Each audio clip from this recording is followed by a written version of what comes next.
Hey y'all, my name is Sherry. Welcome to my channel. Today I'm going to be creating a 12 by 12 acrylic pouring. Let's get started.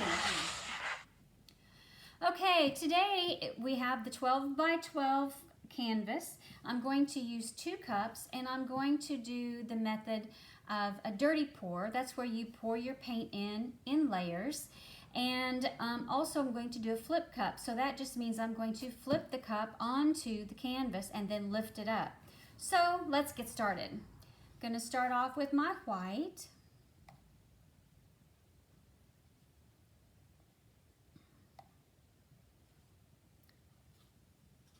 And then maybe some purple, or excuse me, the violet.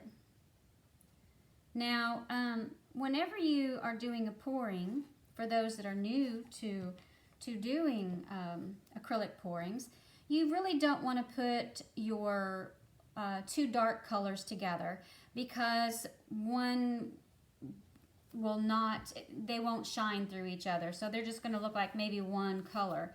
So you really want to put light, dark, or light, medium, but you never want to put light, light, or dark, dark together because you just really won't be able to see the differences. I'm also going to use some black today.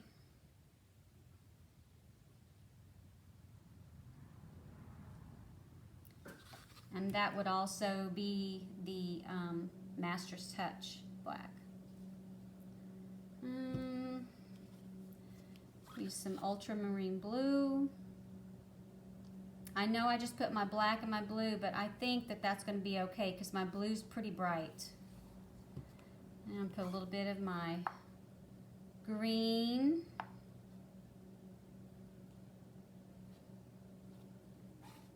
Add some more white. I would really like this to have a little bit more white than color, a little bit more bright. Might put just a little bit of gold, not a whole lot.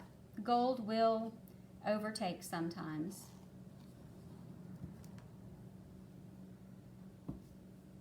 Put a little bit more fire coral in. And I think I'll finish it up with a little white.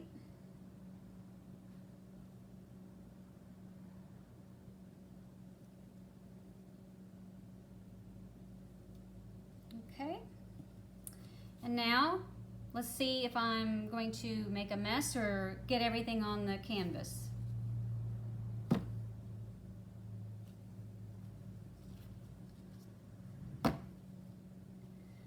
Not too bad.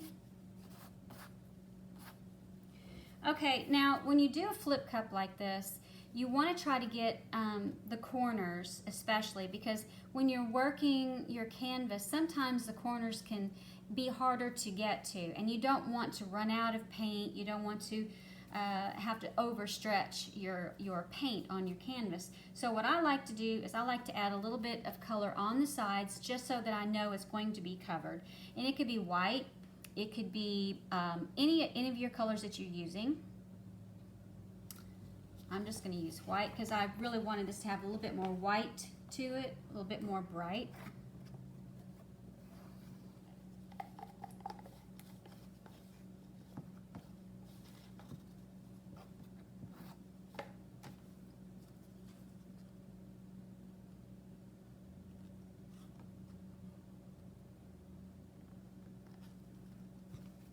Okay. And by the way, doing pourings is very messy.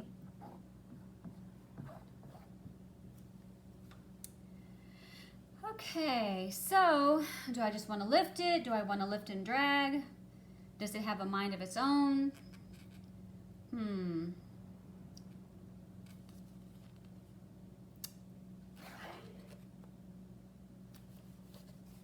that's pretty.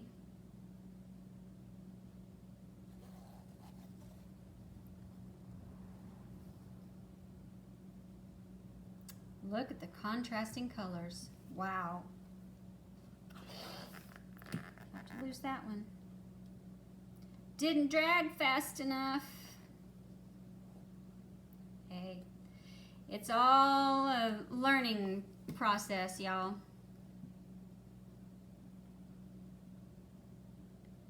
Try to move this, keep it all on my canvas.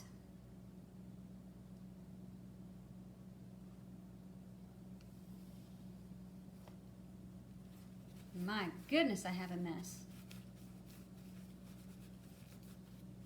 All right, I'm going to use my torch, and what that's going to do is going to pop my air bubbles and allow the cells from underneath come up. Some people torch before, some people torch after. I think I do a little combination of both. Thing is, whenever you're torching your canvas, your paint, you don't want to get too close or you get little clusters. And you can also scorch your paint. And that's not good. You don't want to do that. This side over here is definitely more interesting. This side is a little bit what I would call muddy, but it's not bad. You have some really pretty cells popping up in there. It's very interesting. And also, whenever you're working your canvas, don't try to do it all at once. Work on it slowly. You don't need to be in a hurry.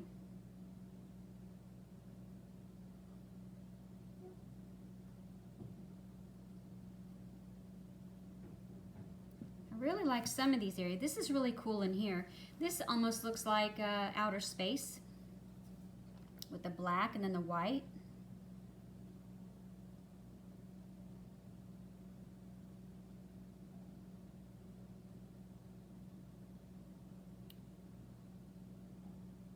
Really like that line in the middle. That's really cool.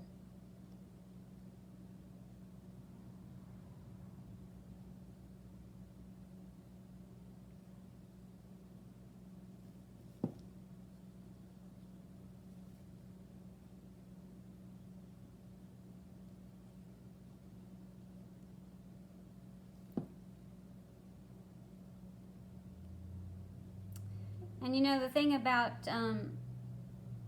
doing a pouring, you could have two canvases set up side by side, have exactly the same ratio of paint, same measurements, amounts, ounces, grams, however you want to measure, but no two pourings are going to look exactly alike. That's just the nature of acrylic pouring.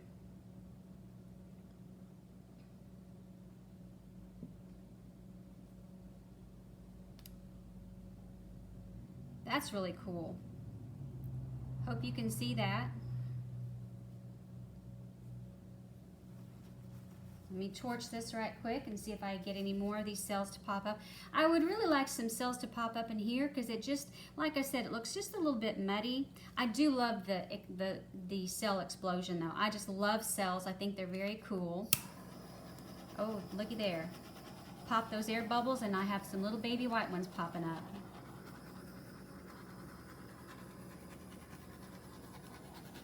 Again, don't want to get too close to the canvas, don't want to get too close to the paint. You don't want to cause any unnecessary scorches. Again, you don't want to be in a big hurry.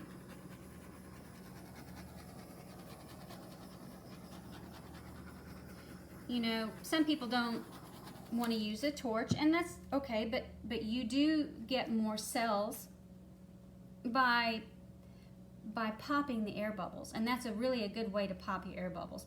Some people use a heat gun, which you can do a heat gun as well, but that also moves the paint just a little bit. I'm just trying to open up some of those little tiny bubbles, those tiny cells that I just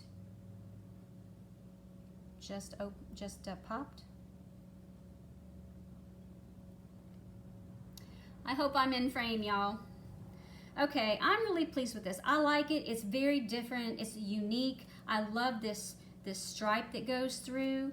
I love the cells. I'm gonna bring it in for a little close up so you can see. But overall, These are great colors together. I didn't overdo the black, but I do think the black is kind of what gave me the, not the defined look that I wanted. But that's okay. It's art, and there's no perfect piece of art, and I think it's really cool myself. Okay, I'm going to try to bring it in for a close-up.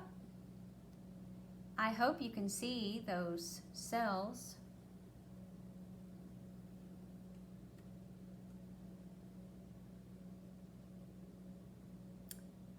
I love the colors. The colors are just very pretty together, very pretty together. So here we are. Thanks so much for watching. I appreciate your time. I appreciate you watching my video. If you like my video, would you please give me a thumbs up? Also, I would love it if you would subscribe to my channel and click on that notification bell. That way you get notified when I put out a new video. So you all have a wonderful day. Thanks again for watching. And until next time, I'll see you later.